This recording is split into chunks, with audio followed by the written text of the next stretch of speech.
Good morning. Today we will start with the properties of pure substance.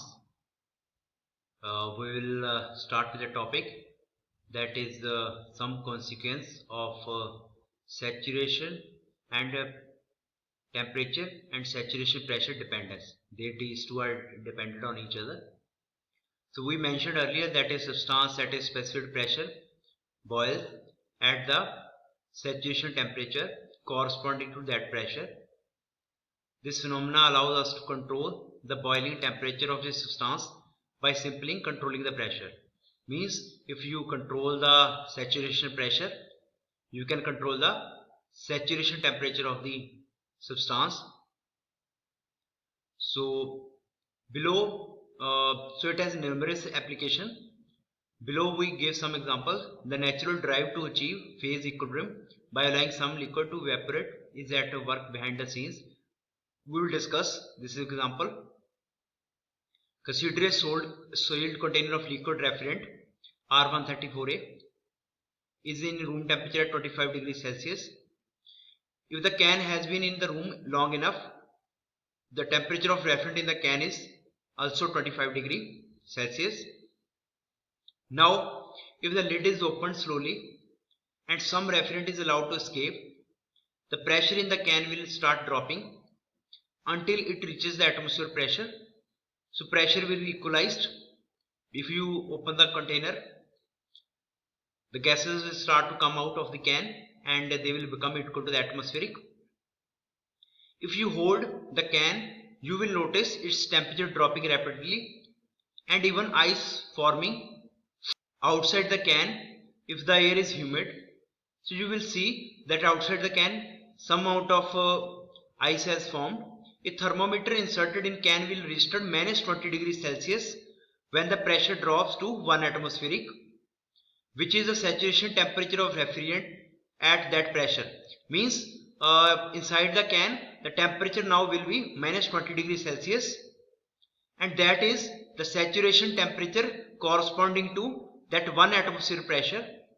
So the temperature of the liquid refrigerant will remain minus 20 degrees Celsius until the last drop of it vaporizes.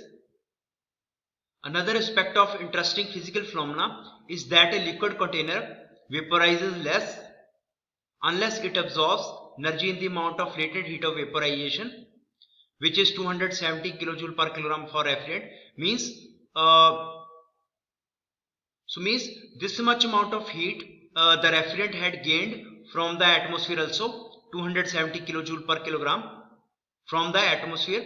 Therefore, the rate of vaporization of refrigerant depends on the rate of heat transfer to the can. The larger the rate of heat transfer, the higher the rate of vaporization. The rate of heat transfer to the can and thus the rate of vaporization of refrigerant can be minimized by insulating the can heavily. In the limiting case of no heat transfer, the refrigerant will remain in the can as a liquid at minus 20 degrees Celsius for infinite time. Another example you can take here. This is your container which contains nitrogen and this is your test chamber. In a few of applications, medical applications, we need to you can say maintain the chamber temperature as minus 90 degrees Celsius. For that we use liquid nitrogen. The boiling temperature of nitrogen at atmosphere pressure is minus 190 degrees Celsius. Means at atmospheric temperature it is hardly any heat required for nitrogen to boil. It will boil. This means the temperature of liquid nitrogen exposed to the atmosphere must be minus 190 degrees Celsius, since some nitrogen will be evaporating. The temperature of liquid nitrogen remains constant at 190 degrees Celsius until it is depleted. So this container contains nitrogen. So part of the nitrogen will go as a vapor, but the remaining liquid nitrogen will remain at minus 90 degrees Celsius. Whatever the amount of heat will come into the container, although it is insulated, but still there is some amount of heat will come into the container. So whatever heat will come, that heat will be taken by this nitrogen vapor and it will evaporate, leaving this chamber at a fixed constant temperature of minus 190 degrees Celsius.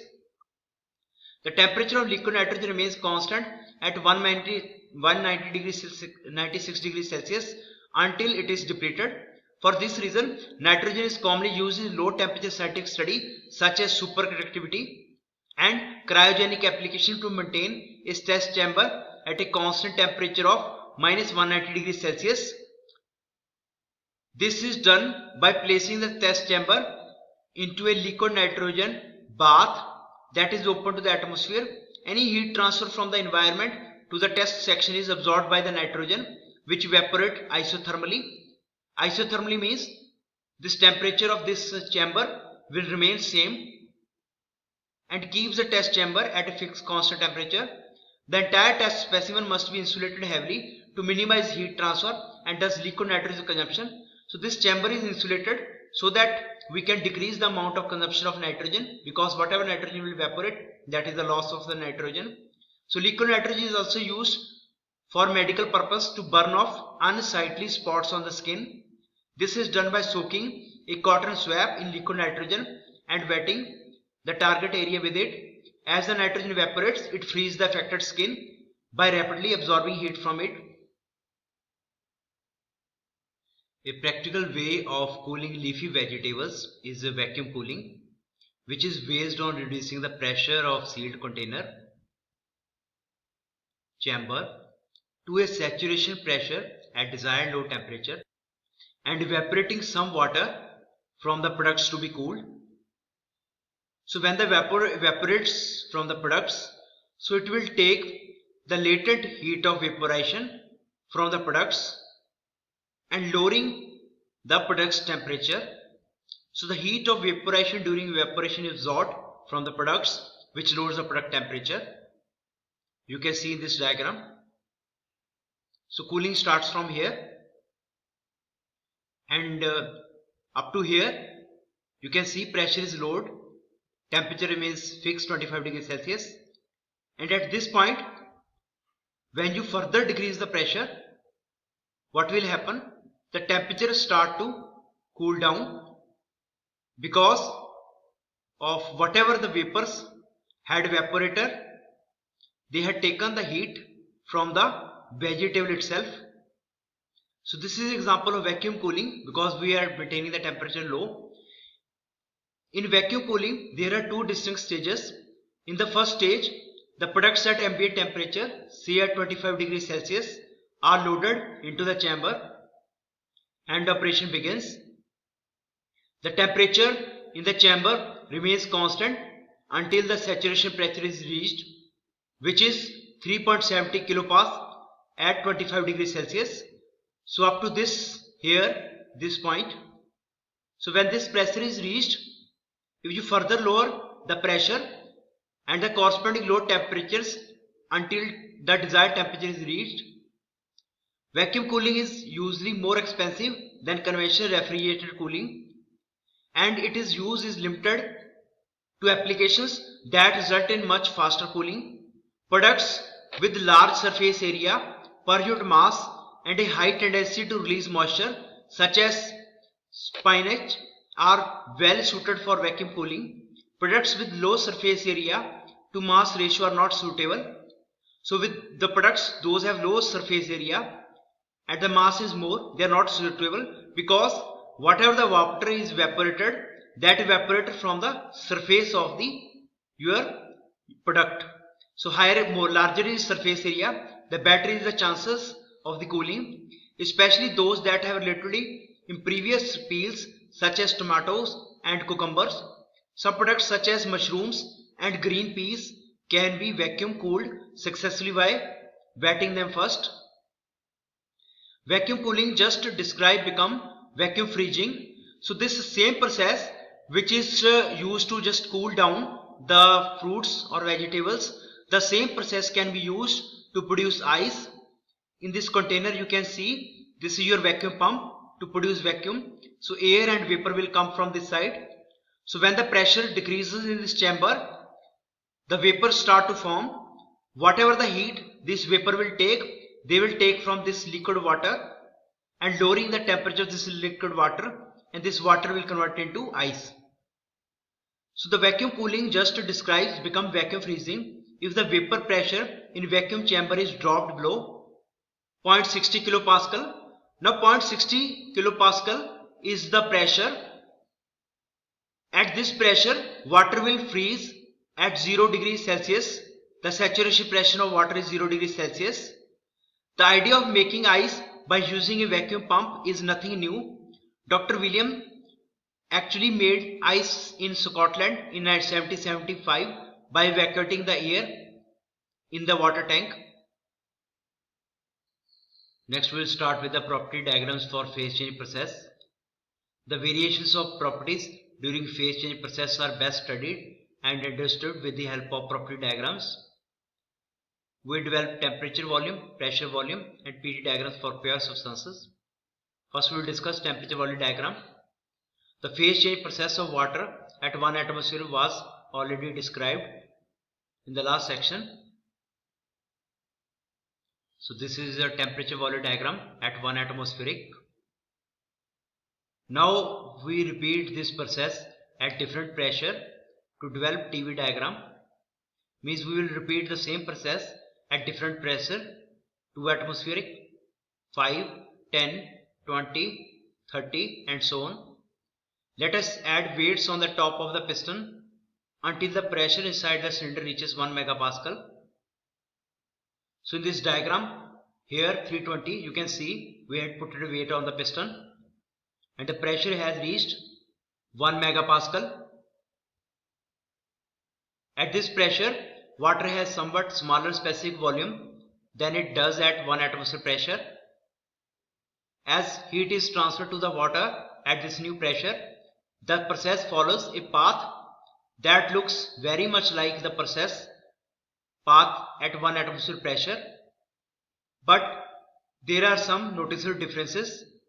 First, water starts to boiling at a much higher temperature. You can see when your pressure is 1 megapascal here. First of all, this is your temperature where water start to boil. So it is higher as compared to this temperature. Second, the specific volume of the saturated liquid is larger and the specific volume of saturated vapor is smaller than the corresponding value at 1 atmosphere pressure. You can see this is your specific volume at this point. This is the specific volume of the liquid. So this specific volume of liquid is more as compared to this specific volume of liquid, because as we know liquid will expand with rise in temperature. So this liquid here at this point having lower temperature than liquid here. So the liquid here has more volume, this specific volume, compared to liquid here. And the saturated volume of vapor is reversed. You can see here the volume of saturated vapor which is at this point is this one, while when the pressure is lower the volume of saturated vapor is higher. So two things that happened. First is that your saturated volume, you can say volume of the liquid, had increased with the increase in pressure as compared to this, and volume of vapor has decreased with increase in pressure as compared to this point.